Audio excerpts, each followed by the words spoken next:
Authorities believe Today's Show host Savannah Guthrie's mom was taken from her home in the middle of the night. TMZ's Michael Babcock following this developing story live in Los Angeles for us. Hi there, Michael.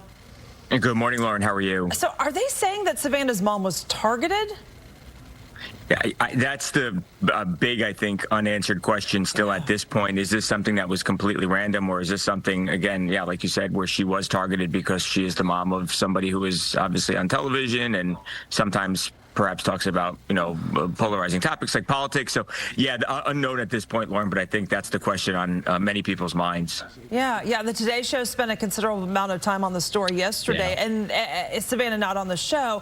And then we saw that news conference. You just saw some video there from the news conference. At that point during that news conference, I mean, he said this is a crime scene. And I think that's when a lot of people turn to like, oh, where is she? Did she wander off? But then they said, no, she doesn't really have a lot of mobility. And then I think said, you thought no, it was. Yeah, this is a crime scene. We're treating this as a crime scene. And that really changed things.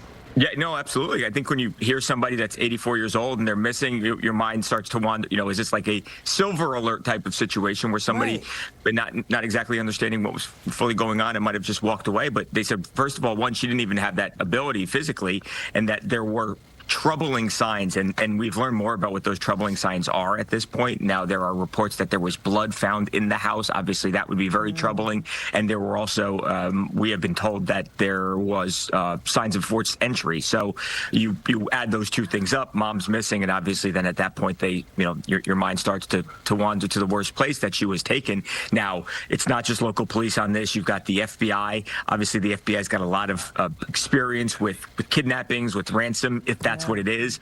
You've got a border patrol, particularly, Lauren, their canines are helping here because this is, the desert. So obviously trying to find them in what sometimes difficult terrain, and everyone's just praying for a good outcome here. Yeah, Savannah posted on her social media basically just a picture, and it just said, please pray. I can't imagine what she's going through. I know they pulled her from their Olympic coverage, understandably. We haven't heard from her yet, though, right? Not speaking, just a release statement yesterday, and then what she posted on social media last night, Lawrence. And yeah, not actually from her mouth at this point. All right. I know you guys are going to stay on top of it. You can watch TMZ Midnight Fox 4, 1 p.m. on More 27. TMZ live airing weekdays at 3 p.m. on More 27. You can also find a link to the show at fox4news.com. Definitely on top of this story and so many others.